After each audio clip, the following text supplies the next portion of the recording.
Hey everybody, I'm Stacy Shuker, and I'm the Director of the Center of Innovation for Life Sciences for the state of Georgia. I'm just so impressive. One of the things I do for companies in the life sciences space is make connections for them, just try to bring them to the connections that they need to make in order to advance innovation. And sometimes I work with early stage entrepreneurs. It's that guy who's got a test tube. He says, "Eureka, I found it." He comes out into the sunshine blinking because he's never seen the sun, and then says, "What do I do now?" So I try to tell them that they're going to have to talk to people who are with business, science, and law backgrounds. He's going to have to talk to people who don't know what a molecule is. And they're also going to have to market. A lot of times, life science companies just don't think they have to market. And I try to tell them that small talk and networking and your elevator pitch are two of the most important things that you can do for early stage marketing. And if you believe, like David, if you believe if you build it, they will come, you will be a very, very poor life science company in the end. So I want to give you a few tips that I've seen over the years of people that have made mistakes. I've either seen this or I've either committed these mistakes myself, which have really limited my ability to be successful in whatever it is I do. The first one is make sure that you spend more time in the conversation asking questions and listening than talking. Because, scientists will just go on and on and on about what it is they do, thinking that everyone's just as interested in it as you are. The next thing is try not to be pompous.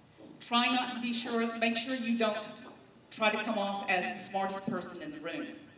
And if you help people feel like you're as smart as they are and they're as smart as you are, they're going to open doors for you. Now, this is a very important slide here. If you're a life science entrepreneur and you're at a networking event and people look like this, that means they're bored and you should stop talking. One of the things that you can do is feign interest in non-science topics.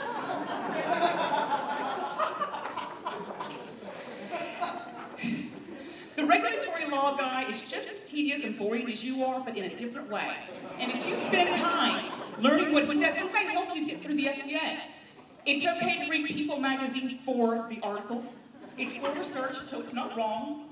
So have a little idea about where Oprah is in her diet spectrum. People will like you better if you make them feel smart. If you spend more time being interesting than interested, then you are going to turn people off. People like to know that you are interested in them. Golden rule, never ever explain the business model or your science to the bartender. She doesn't care, she's paid to be nice to you, she will never help you get funding. And if you break this rule, tip generously. Don't put other people down in order to make yourself feel better or look better. Because that guy in regulatory law that you make the nasty comment about the tax attorney, he may know him and repeat what you said and will shut more doors than you ever could be opened. Make sure people don't wish they could get the time back that they spent with you. And so that leads me to the elevator pitch. Scientists never get it simple. Elevator pitches are simple, straightforward, and they paint a picture in your mind of what it is that you do. You need to help me visualize very quickly the simple, straightforward picture. Help me visualize what's your special sauce, why are you different, and why are you special, and how you're going to make money. Now, the first elevator pitch that you really need to write is for your grandmother. Because you need to think about your grandmother sitting in her house and she says, "Well, dear, tell me about your company." You need 30 to 35 words that, when spoken in a proper order, make your grandmother pause, look up at the ceiling for a couple of seconds, and then nod her head vigorously and go, And so I'd like for you to know this is a 34-word elevator pitch about the elevator pitch.